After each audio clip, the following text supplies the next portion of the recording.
Днес ще ви срещнем с един кмет. Кмет на малко село с голяма история. Подобен репортаж в друго време, по време на местни избори, би звучал като предизборен клип, но сега не е това време. А и този кмет далеч не е от хората, които стоят затворени в кабинета си. Село, което за 2 години постигна много. Пребори битовата престъпност до нула, запълни всички дупки по улиците, освети селото. Изгради със собствени средства екопътеки, възроди традиции и обичаи и превърна мястото от забравено от Бога село в предпочитано за живеене. Ако мислите, че това е мисия невъзможна, сега ще ви срещнем с кмета на село Ракита.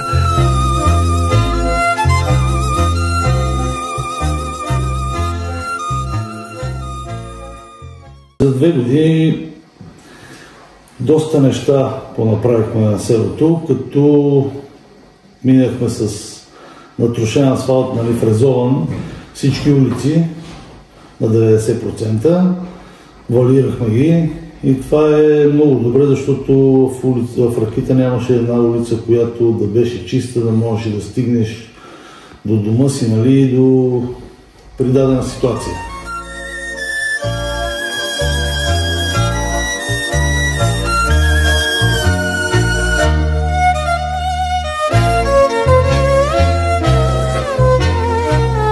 Да, промени по центъра имаме доста, парка много труд хвърлихме, но го направихме сцена, която изнасяме за концерти, за събития, за мероприятия, за готвене, направихме база, блок, вода вкарахме, ток вкарахме, почистихме го основно, терасирахме го и направихме си едно удобство за дадени мероприятия, които предстоят и които може да се използва за жителите на село Ракита.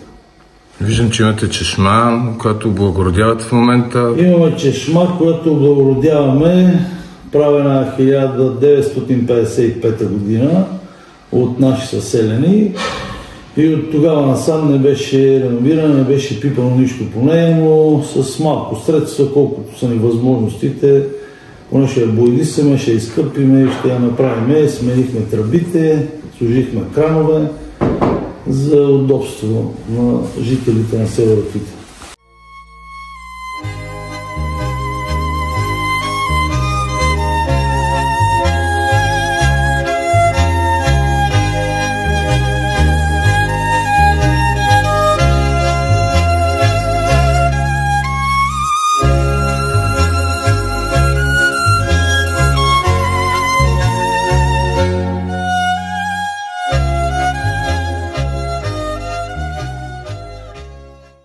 Моста, каменния мост, както ние го наричаме в селото, е направен 1960 година от наши съграждани и също в толкова години ние го измихме с препарати, водостройка, беха откраднати топките, където беха на моста преди около 20 години, намерихме други и го възстановихме го, както си е бил в това състояние при направата му. А защо Ергенски мост? Ергенския мост е другия мост, който сега в момента го възстановяваме, защото така е наречен, някога е мало движение тук в селото, ергените са минавали по него да си търсят моми и така е направено. Така повелят ни води, че Ергенски мост, той е правен 1930 година, тъмън на 95 години. И сега дойде ред да го възстановим, да го направим, защото железата беха криви, ще го боядисаме, ще му сложим табела Ергенски мост, да си го възвърнем в първоначално положение, както е бил направен от нашите деди. 2 години след изборите съжалявате ли, че сте кмет? Не съжалявам. Даже се гордея, че съм допринел за 2 години така доста неща, които се случиха и се надявам другите 2 да случим още други неща да се случат.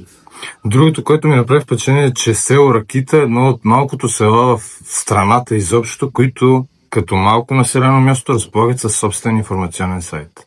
Да. От кога е той? От 2 години и наши приятели, мои приятели по-точно, които се занимават с тази работа, ми предложиха да го направим. те го поддържат, защото кметството няма финансови средства да поддържаме сайт, но те ми помагат много за дадена качествена информация и така нататък, за да бъде, нали, за жителите на Ракита да имаме информация. Какво предстои, какво правим, какво ще се случи, хубави, лоши неща и така нататък, затова го използваме. На фона на водната криза за областта, засяга ли тя по някакъв начин Ракита? Значи, слава Богу, вода имаме, кладенецът ни е добър, много аварии. Значи, това е най-лошото. В горните квартали има случаи, когато имаме, защото всеки ден има по 3, по 4, по 5, по 6 аварии на ден се случват. 2 дена, ако няма авария, след 2 дена пъкват други. И водопровода ни е много стар, 50-та година е правен. Още сме с интернетовите тръби, оттам се получават тези аварии. Налягането е голямо в селото, около 10 атмосфери е налягането, защото село е на голям водосбор, нали? И за това се получават авариите, пък и то остарява система. Вече трябва да се подмени. Чакаме, имаме уверението на кмета на Червен бряг, нали, че скоро ще се случат и при нас тия неща, да направят воден цикъл и да се подобри съжителството в селото и хората да бъдат доволни и да няма проблеми. Какво друго предстои да се случи в селото? Виждаме плакати на фолкавицата Райна. На 18, да, на 18 октомври ще пее Райна. Това е сбора на селото и 220 години от създаването на нашето село. И това ще бъде като рожден ден. Тя ще ни гостува и се надявам, нали, така, да си прекараме хубаво, гости, приятели, ще бъдат добре дошли на нашия събор.